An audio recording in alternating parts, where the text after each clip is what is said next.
Welcome to the Waku Radio. Don't forget to like and subscribe. Today we're going to be discussing how a man should stay in his frame, how to be stoic, how to communicate in relationships. It's a short clip today, but hope you like it. Don't forget to hit that notification button down below. Give us a like, comment your thoughts. Enjoy.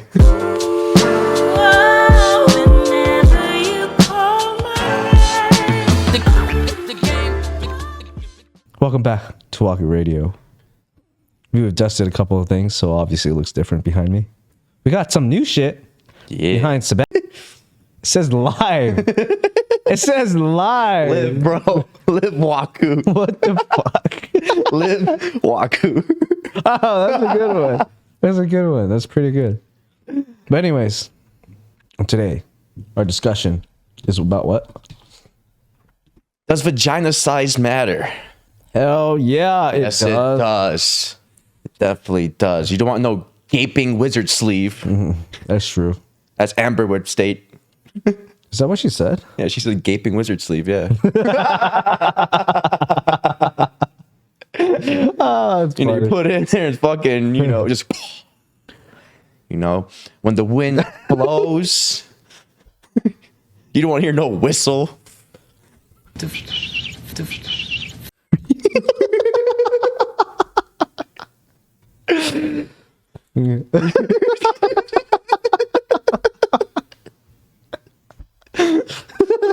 When you stick it in, you want to feel some walls. Oh man, that reminds me of that video.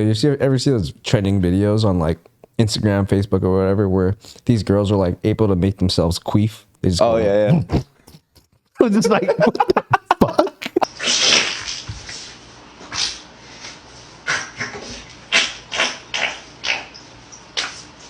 Can I just post a thirst trap without being like, let one rip?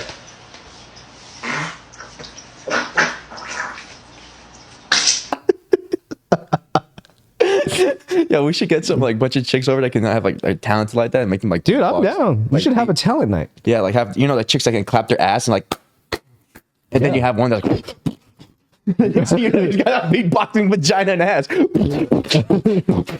Well, that would kind of align with the ideas that we have coming up, like Yeah. different talents. Yeah, and stuff. it'd be sick. Waku talent night.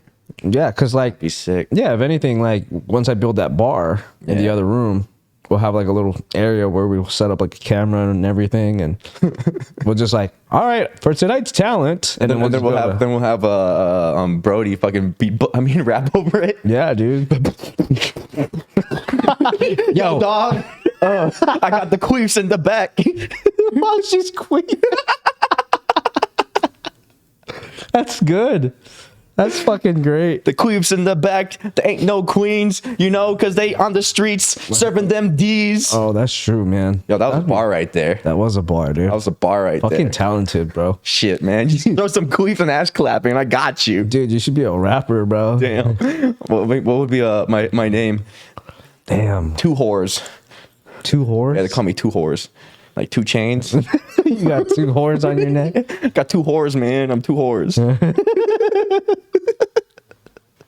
2 whores with 2 doors. One door, actually. You got 2 doors. Oh, I do my mouth. Yeah. Yeah. You're right. Yeah. What? What? In your mouth? Did you just say in your You mouth? have 2 doors. Yeah. Yeah. No, I was talking about your car. Oh, I thought you were talking about my ass and my mouth. You're fucking gay. That's the first thing you went to. I'm talking about queefing. My name's 2 whores. 3 points this week would be like staying in your frame. What was the other one that you mentioned? Staying in your purpose, baby. Yeah, stay in your frame, stay in your purpose, and then the third one is 2 hours later. I don't know. Because staying in your frame, I'm talking about like if some shit happens, you're still like composed. You're talking about like Like you're not getting emotional. Like for example, with like the best example I think of is like I'm just when Sneako's shit that happened this week or whatever last week. He called. I guess he called out like one of the other streamers or whatever, and the other streamer called him out and like post these videos and whatever, and then Sneeko got his emotions on stream and started pulling out his magazines and his guns and shit like that. What? Yeah, he's like, oh yeah, how about this? I got some clips for you. You got some clips for me? I got some real clips for you. Here's 1 clip. Here's 2 clip. Oh, he was acting like hard and shit. Yeah, he's like, you know, why don't you meet in the streets and let's go fight, you know, blah, blah, blah. You bet you won't say that shit, you know? But I don't know, I think that's kind of like immature and shit like that, you know? Like you're not staying in your frame. Well, what you're talking about is like being stoic, right? Yeah, like being stoic, yeah, staying in your frame, that's what I mean. Yeah. Like that, I think that's a masculine, that's a trait that anyone should have, I think. Yeah. Because because that was one of the topics I wanted to bring up, because I was noticing like the last few years, so many people have been so emotional. They're reacting on so much emotions lately. They're not even like thinking about shit anymore. Yeah. And it's like, it's just a bad energy to have, just reacting off emotions. Even like people that I know reacting off emotions. Like, dude, this could end your life or ruin it. Like, I mean, I guess I have my opinions towards that too, because we are all emotional creatures, right? yeah, But I get what you're saying. Like, stoicism is a very masculine trait. yeah, And yeah, it could be so many different things, like societal. It could be, you know, the dropping levels of hormones and nowadays because of diets and stuff like that, you know. So that could contribute to being more emotional. But also, the thing is, we are all emotional beings. Yeah. It's just the fact of like learning how to manage it. exactly. Control it. Yeah. Because like one good example is like when I was almost drowned, right? I was panicking. I was getting emotional. Yeah. But then I told myself like, if I keep panicking, I'm gonna die. Right. So I had to like regain composure, and in a way, that's trying to be stoic in a deathly situation. I was like, I know what I need to do, and I just need to stick to that game plan. Yeah. You know. Yeah, I mean, it kind of goes back to our beliefs of like living Waku, right? Like living Waku is like that fucking feeling inside you that's just like, oh, like, and then like, and anytime you go and do something new, you have to learn how to like suppress that. Yeah. So that you can get to the next portion of like your life, right? Yeah, exactly. So- like it's controlling it. Yeah, Don't let it control you. You control it. Exactly. You know, because like it's even same like working out. Like there's people who like throw weights around. And it's just throwing the weight around, but you're not controlling the weight. That's not just throwing the weight around is not how you build muscles. Controlling the weight, controlling each rep is how you build the muscle going up. You That know? tension. Yeah, that tension. You keep it under control going down. You keep it in control going up. But if you just throw it up, I mean, you're working on some power, but you're not really building it. Yeah, I mean that's like the whole thing of like powerlifting. Like you pick that shit up and then you just drop it right away. But like you know the real strong ones are the ones that are like just like putting it down. Like you're losing like 50% of the workout by just dropping it. Yeah. Like you can gain so much muscle just by slowly releasing it down and stuff like that. Yeah, I get it that if you're trying to hit like a new PR or something, it's heavy as hell. Yeah. So yeah, I'm not expecting you to fucking try to put down 700 like all stoic and shit. But imagine. Yeah. How you're a beast. Yeah. Sick. Because even like in the comps, when we see people powerlifting and they drop it slowly, they're like, dang, that guy's strong as fuck. Yeah, because he's able to do that. They're like, dude, he just puts it down slowly. Like he has more in the tank. like that's like imagine you're competing against him. You're like, oh, dude, that's my competition. Yeah. Like imagine someone just picks up 700 and just like, and it's like just casually walks off. Yeah, just like, casually. damn, that guy's a boss. Like, Dude, just a beast. That's intimidating right there. Like, yeah, like you're like that would scare his competitor away. Yeah, it's like walking into a room with a giant boner. That big dick energy, Yeah, bro. big dick energy, literally. Like imagine you're about to do a board meeting. Just a fucking. Everyone's just speechless and listening, like, and also confused at the same time. They're like, damn, I don't know what's this guy trying to do. He's got a baby's forearm. Like, damn. Keeping stoic is definitely. It's a challenge. So like, a challenge. how do you refrain from like being emotional? Well, I know it's for me when something happens, you know, I get like a spike of anger or something. I know I should just walk away first. That's the first thing I do is just walk away, because I know when I'm angry, and then all these thoughts and just things just start rushing in my head, and I'm like, I better step away because I'm gonna do something stupid. Yeah. And the last thing I want to do is do something stupid and make myself even stupider, basically. Like stop while you're ahead, basically. So just stop and then step away, and then when you're away from the situation, you can like regain composure and kind of really think about like, should I be mad about this? What's the proper way to, you know, to take care of the situation or whatever, you know? And then sometimes you even like it happened last week. Some chick stiffed me after I danced. What? what? Yeah. I was like, it's $30. And she goes, you didn't tell me that. I'm like, I told you before we did the dance. 30. You see that? 3, 0. And she was like, okay. So I gave her the dance. And then she sits down. And just to cut the story short, we were going back and forth for like 5 minutes. I was like, yeah, I told you. And I got so mad. Like, I literally wanted to grab the back of her and just smash it on the table in front of all her friends. But I was like, no. I just stepped away. And I just fucking took a few breaths, hit a hookah a little bit, and I really thought about how should I handle the situation. Right. And then it got to the point where I was like, it's not even worth my time. I got more money to be made. Yeah. So I just ignored it, and I was like, whatever. But then every guy that was dancing, like about to dance, I'm like, hey, they stiffed me, just so you know. Yeah, you gotta let everybody know. Let everyone know. So they ignored that group. Dang. But it was like the more karma. Karma, exactly. Like, why? Because I could have got the manager, and I could have caused more problems, and then the energy's gonna be more out of whack. Yeah. No, I just walked out. I was like, it's not worth my time. I'm just gonna let everyone else know that they stiff and continue on my path. Yeah, man. Continue on your path. Yeah, when you just got bad energy like that, it's nasty. Yeah. But isn't it funny how like one person's bad energy can rub off on you and then create that? That's why you have to remain stoic. Yeah. You have to be able to control your emotions. Like, imagine all the shit that happens. And like, by shit, what I mean is like the consequences that come up when you're not able to control your emotion. Like, so, like, say you go out with your friends or whatever, and then somebody's starting crap with you. Yeah. Right? And then some dude bumps into you, spills your drink. You're like, dude, I just paid for that $15 whiskey, bro.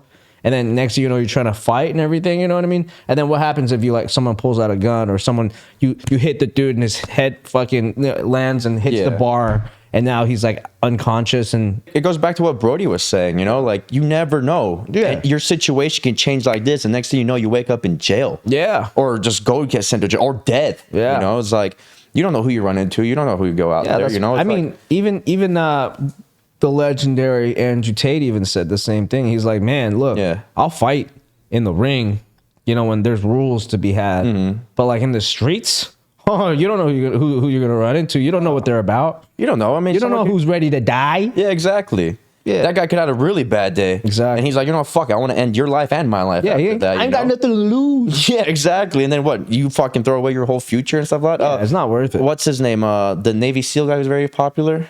Who he wrote a few books and stuff like that. David Goggins? Yeah, David Goggins. He said the same thing. He's like, dude, I'm a fucking, you know, special operator. I can do all this shit. Yeah. But in the streets, if I get in something, I'm walking away. I don't care how small the dude is. Yeah. It's not worth it. He says he's like his best weapon is just walking away. True. Unless you have absolutely no other choice. Yeah. I mean, that's the best thing about growing up, like watching martial artists and stuff like that. We always, as an Asian kid growing up, we knew for a fact that like, the number one thing that happened was like we always walked away when there was about to be some type of drama or something, because that's when you know you're like the bigger and better person, and you know that there's not going to be any problems after that. Yeah, exactly. I mean, like you see all the fighters out there, like the UFC fighters, they don't cause problem out there. They know they can kick anyone's ass if they really wanted to, but they say it's not worth it. You know, like what they go into you know, they get in one altercation, he breaks his wrist. He can't fight for X amount of months all over a stupid altercation at a club or whatever. Well, the other problem with that one is also like these guys, they have registered hands too. You know what I mean? Like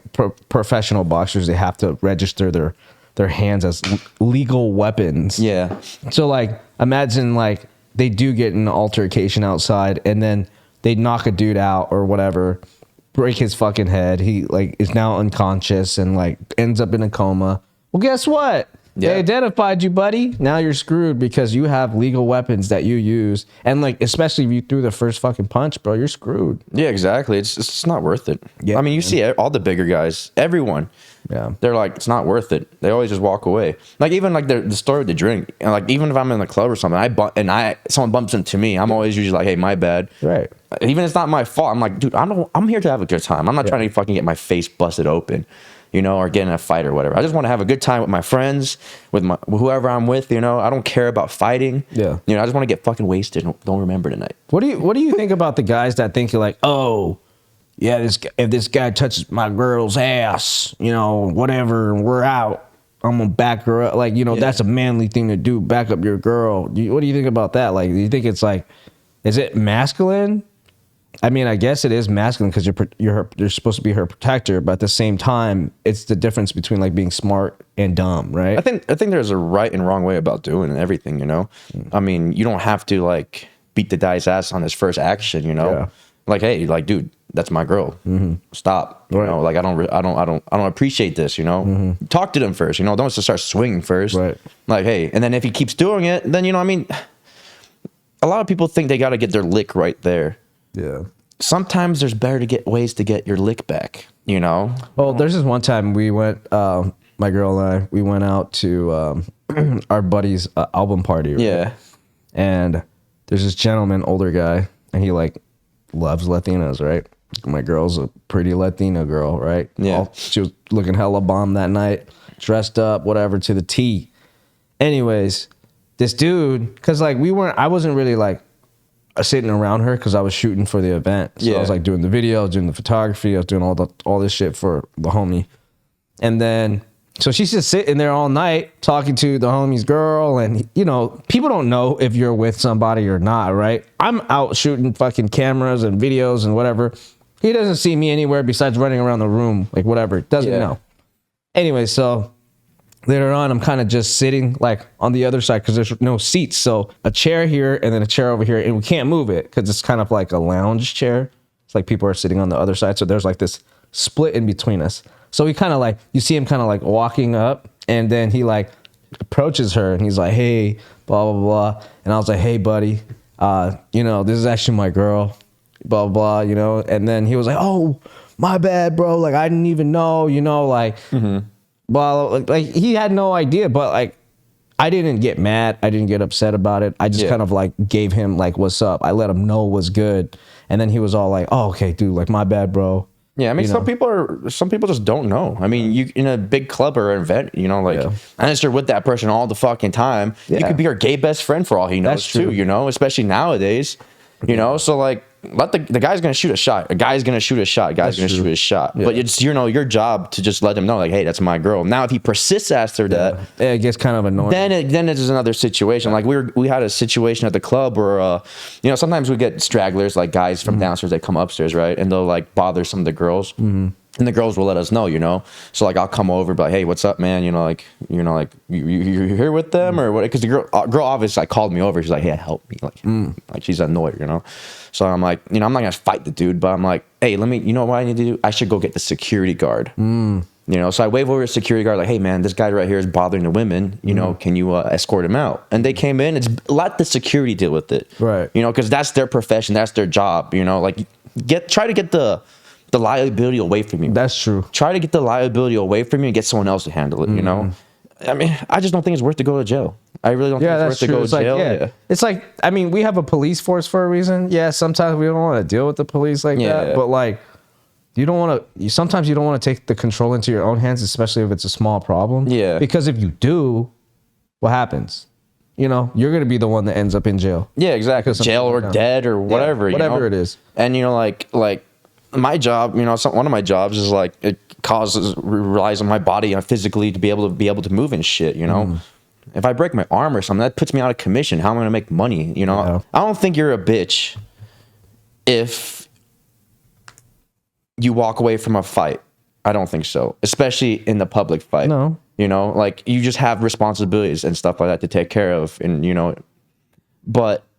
Well, it's like what I was saying earlier. Like we grew up with martial arts, bro. Like, there's no way that you're a bitch because you walked away from a fight. Like, you know, like I might be able to fucking beat the shit out of this dude, shoot him or whatever, right? Yeah. But I'm like, you know what? Because how many times have you like been on a road? You know you're carrying.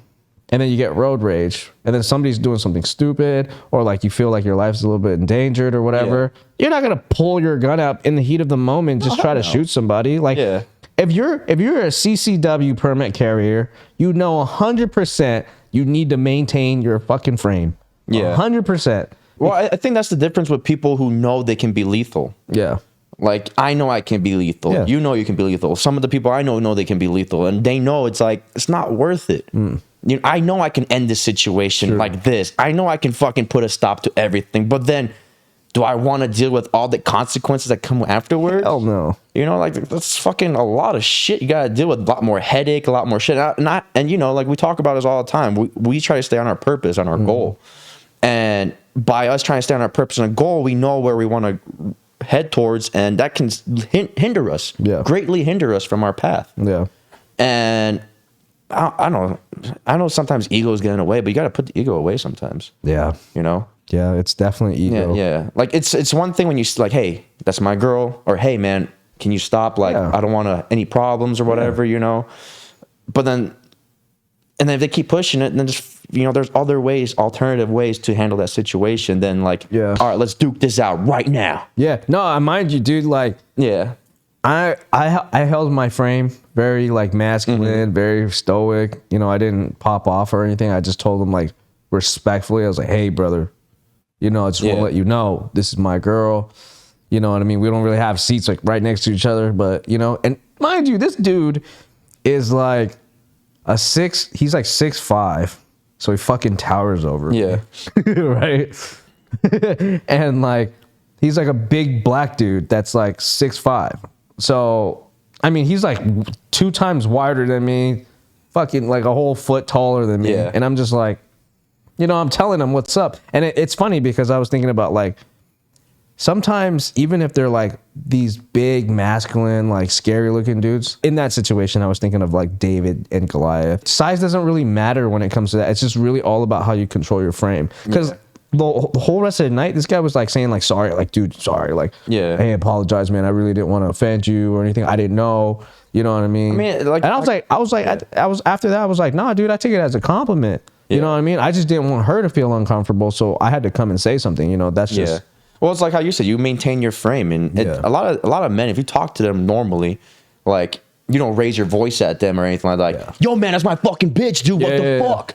That's gonna instigate something. But you handled it in a stoic way, like, hey, bro, that's my girl. You know, like I don't want no disrespect or whatever. However you handle it. I think at the end of the day, what you're trying to say though is tonality matters. Yes, tonality. When you're talking to anybody in a business setting, to your girl, to your friend, to a stranger, tonality matters. Yeah. Because like even I'll be watching some of the podcasts, you know, and they'll be like having all these women, they're getting arguments with them. The moment the dude raises his voice, I'm like, dude, you're a bitch. Like that's just how I view you, you know? It's like, brother, if I see an argument happening, you mean like when they get triggered? Yeah, when they get triggered and they just start like yelling and stuff like that. But if you see someone in an argument and they maintain their composure, you're like, that guy's a boss. Like he knows what he's talking about. He's standing in his frame. He's not letting anything like, you know, belittle him or anything. It's like stand your ground. Like if you let anybody control your emotions, they have a hold over you. Yeah, exactly. Right?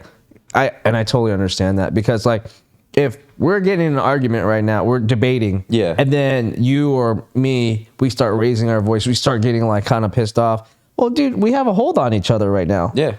And that's because you're letting me affect you like that. And as a masculine man who holds his frame, he doesn't allow that to happen. He's gonna be like, hey, dude, I don't agree with what you're saying, but we can argue about this like, you know, like calmly. Like civil people. Yeah. I mean, I think that's one of the issues that we've been running into, like in modern in the last few years. Yeah. You know, with like everything that's been happening, like just people have been reacting so much on emotions. Like this affects me this way. This makes me feel this way. And then they start acting on emotions and stuff like that. And then you just look at them like, are you talking about like cancel culture, everything, you know?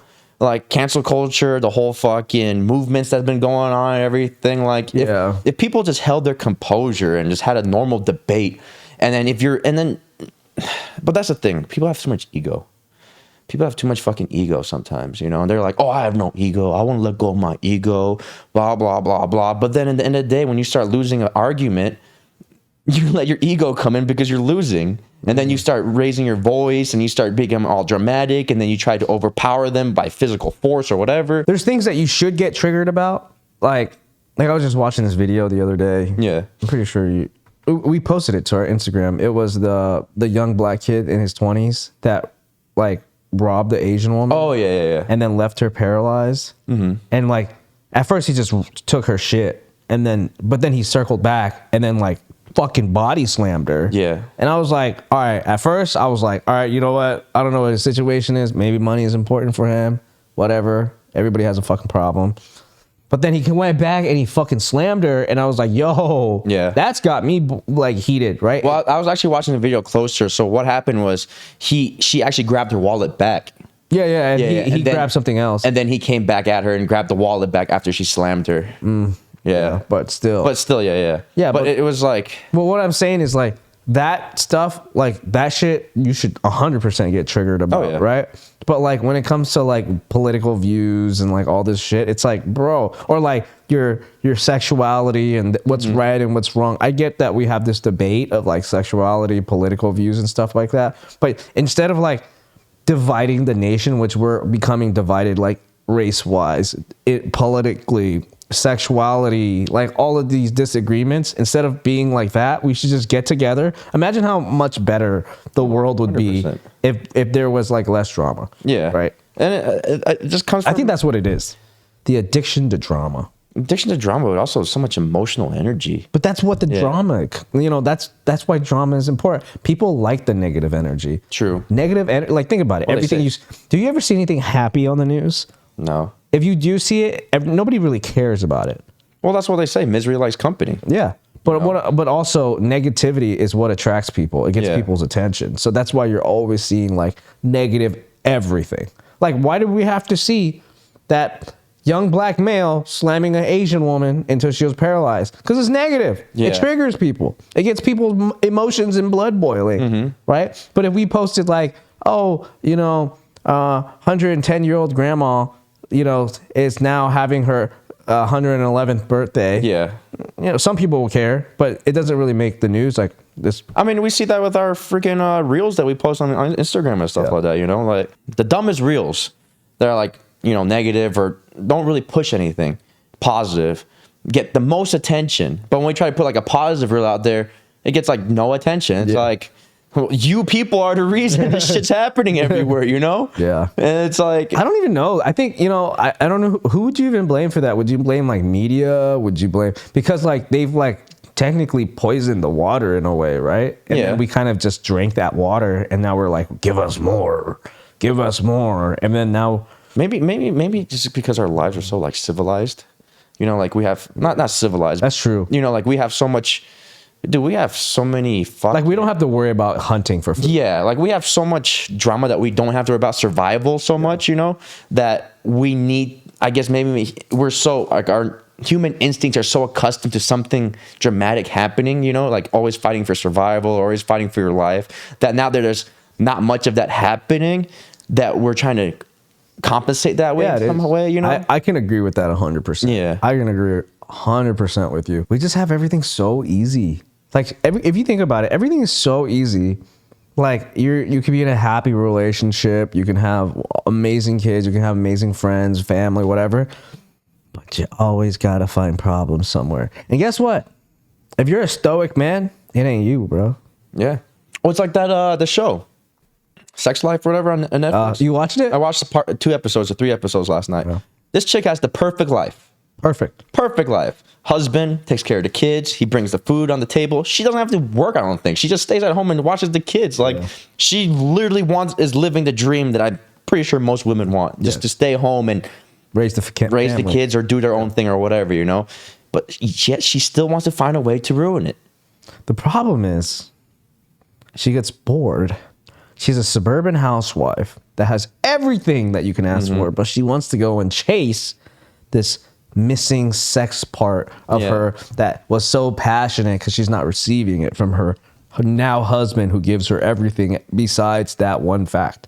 And then it goes on and basically ruins her whole entire relationship. I know you didn't see the show. No, I haven't watched it. You can. I'm gonna ruin it for you. I already hated it. This is a spoiler. Yeah. I'm not giving no spoilers. The show sucks. Yeah, don't even fucking bother your time. But anyways, apparently this actress went through something similar in her real life.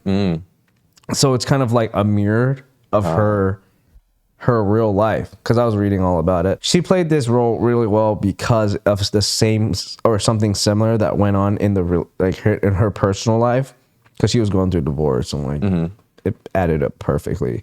Anyways, sex matters, guys. We're going to be having more videos on this soon. You know, if she, you know, like I was watching that and I was like, if she just had communication with him a little bit better, you know, because there was scenes where he gave her what she wanted, but she had to kind of provoke him to do it. Exactly. You know? She did it in the wrong way. She did the wrong way, but I'm sure if she's just sat down with him like, hey, you know, sex is kind of boring, you know, like this is something I need. And he seemed like a type of guy that was like caring, like he wanted to make things he was work. like, he bought her the dress in the beginning and stuff like, hey, let's go out on a date. And he tried to make it spontaneous and all that. Like he tried. He seems like the type of guy who would try. And I think majority of guys, if you sit down and talk to them like a normal person, like, hey, you know, I think our sex life is kind of dull. I mean, we don't really go out anymore. You know, I'm kind of like, you know, I feel like I'm getting neglected. Yeah. If the dude cares about you, I think he's going to do something to fix it, you know? He's going to try. It'd be different. It'd be different if she told him like straightforward, and then he was like, "Meh," like just kind of like rubbed her off, and then like she started having all these fantasies. But the way they portrayed this whole story was like lived the perfect life, wrote in her fucking journal or whatever, got caught. He tries to do it, right? Yeah. He tries to do it to make her happy, and then she's still fantasizing about her ex, who's like this passionate dude, and I'm just like, you know, at that point she's emotionally already cheating on him. Yeah, it doesn't even matter, right? Because cheating for men and women are both different. We both know that. Yeah, exactly. Right, but she's so hooked on this dude that it's like, you're never ever gonna get out of that, bro. There's no way. Yeah, sometimes guys are clueless. Yeah, you know, like how we're saying, like, guy's on his purpose. He's in his frame. He knows what he needs to do. Like in the movie, he was focused on his job. Like there was that beginning scene where she was trying to have sex with him. Yeah, but he had a business call and everything and all that. He was watching sports. Yeah, he was watching sports. But sometimes guys are just fucking clueless. You gotta like just talk. We're not fucking mind readers. Exactly. We're not fucking mind readers. So like communicate something. And then if he doesn't do it after that, then, you know, you can take your fucking course after that, whatever. I don't condone cheating. Cheating's bad. But like legitly though, I get that, but she never said a word to him. Yeah. You know what I mean? And I get it. In a lot of relationships, you can't, sometimes there's these topics that are really hard to bring up.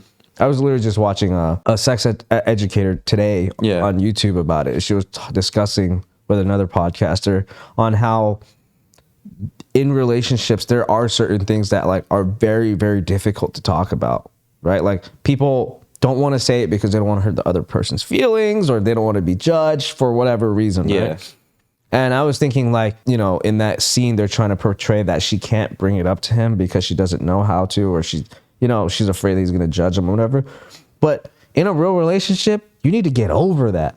Like, if you're married or you've been together for like years now and you still want to have a happy relationship, number one key is communication. Oh, 100%. 100%. Like even with your friends, though. Yeah. Like, between us, like, if we didn't communicate our intentions or like how we felt about shit, we would never have this podcast. Oh, 100%. I mean, like, we were talking about this, a few days ago. Like, when there's something I need to do, you let me know. Like, hey, bro, I need you to do this. I'm like, all right, son, I'll do it. You know, because I didn't know at the point, you know, whatever. I'm like, oh, okay, I'll take care of this situation. Or same thing, vice versa. I'll tell you, like, hey, what about this and this? And you're like, all right, cool. Then you start doing it. But it's communication. Like, we never have this communication. This shit wouldn't work. Like how specifically earlier today, you're like, dude, I feel cramped up in this spot. You know, like I feel so clustered and everything. I'm uncomfortable. I'm like, well, let's make you fucking comfortable, bro.